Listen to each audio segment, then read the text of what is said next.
Hey, Commanders fans, get ready because today we've got exclusive news about our team, and you don't want to miss a thing. So, subscribe to the channel, activate the bell to be the first to hear everything, and of course, leave a like to strengthen our support and show that we're all true fans. We're committed to bringing you the latest updates, news, and everything that goes on behind the scenes at the Commanders. So, without further ado, let's check out today's news. Commanders make major decision on Terry McLaurin. The contract impasse between the Washington Commanders and star wide receiver Terry McLaurin remains one of the biggest points of tension during the team's offseason. But last Saturday, a move emerged that may indicate an attempt to bring the two sides closer together. After initially placing McLaurin on the PUP list at the start of training camp, the Commanders officially announced the wide receiver's activation. This decision signals, at least administratively, that the team still believes a solution to the situation is possible. It's worth noting that McLaurin, dissatisfied with the lack of progress in negotiations, formally requested a trade. Even so, the player remains a key player in any offensive plan for the team, making his departure extremely difficult. Currently, there's a considerable gap between what the receiver wants in terms of a contract and what the Commanders' front office would be willing to offer. Offensive coordinator Cliff Kingsbury, hired this offseason to implement a new system and help develop rookie quarterback Jayden Daniels, made a point of publicly addressing the situation. In a press conference last Friday, Kingsbury emphasized McLaurin's importance not only to the offensive system, but also to the confidence of the entire group. I love walkthroughs and drills and things like that, but until you get out there and actually do it, feel the rhythm, the depth, the routes, and things like that, I don't know exactly how much you can get out of just sitting in meetings, Kingsbury said in a statement published by the New York Post. We're at a point where we need to start putting these guys on the field when they're available and coming together to see where we are as an offense. The coordinator's words sounded more like a direct message to the front office than to McLaurin himself, making it clear that, for the offense's immediate success, relying on its number one receiver is crucial. McLaurin, 28, still has 1 year remaining on his 3-year, $68 million contract signed in 2022.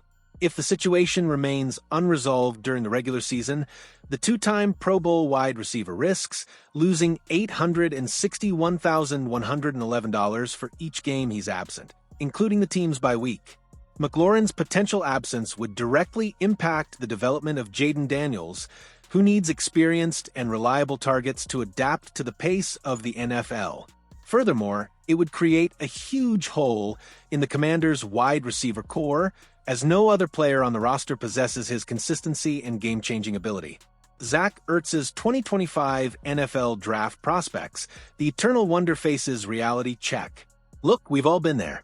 You're scrolling through your fantasy draft board at 2 a.m., desperately searching for that reliable tight end who won't make you want to throw your phone at the wall every Sunday.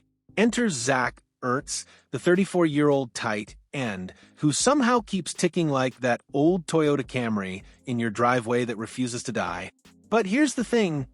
Just because something worked last year doesn't mean it will again, especially when Father Time starts knocking on the door with a baseball bat. Why Zach Ertz defied logic in 2024? Let's give credit where credit's due. Ertz pulled a rabbit out of a hat in 2024. He recorded 66 receptions, 654 yards, and 7 touchdowns in 17 games, finishing as the TE8 in total PPR points. Not bad for someone many fantasy managers discarded faster than a Netflix subscription after finishing their favorite show. But here's where things get interesting, and by interesting I mean worrying for fantasy purposes. Ertz benefited from what we in the business like to call perfect storm syndrome. Washington's receiving core was as deep as a kiddie pool. Terry McLaurin was doing his job, sure, but behind him, cricket. Austin Ekeler missed 5 games with concussions, and Ben Sinnott, the second pick in the draft, caught exactly 5 passes all season. 5. I've seen more productivity from my grocery store clerk. The target share game, a deep dive into the numbers. Here's where we separate the wheat from the chaff, folks. Ertz had an 18% target share in 2024, which sounds impressive until you realize he was basically the only reliable option besides Terry McLaurin. His 91 targets placed him second on the team, but that number only tells part of the story. What really surprised me? Ertz dominated the red zone with a 30.9% target share, second among all tight ends. He was practically Jaden Daniels' security blanket whenever Washington approached PETERS. But efficiency? That's where things get murky.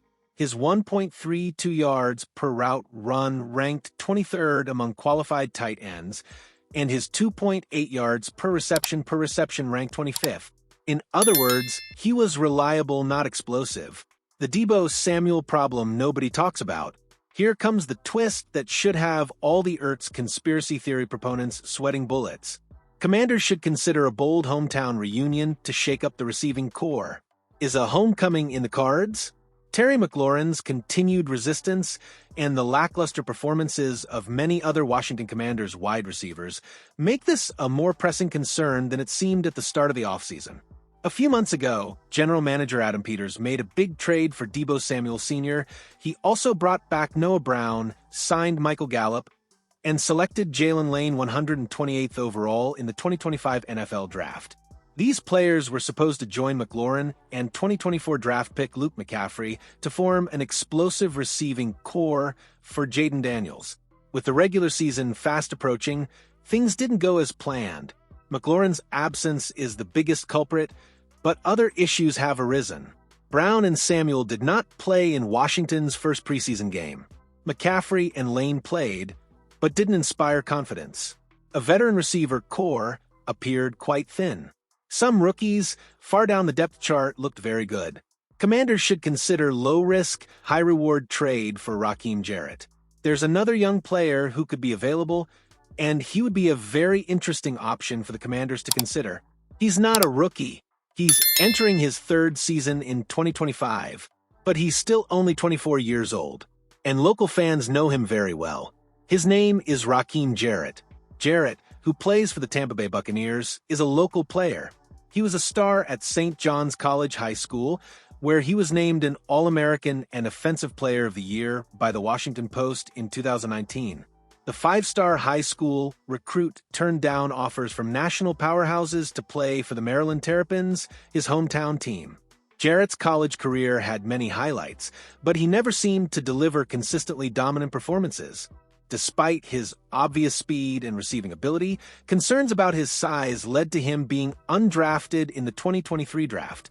Tampa Bay signed him as an undrafted free agent, and he has been a rotational depth piece for them over the past 2 seasons.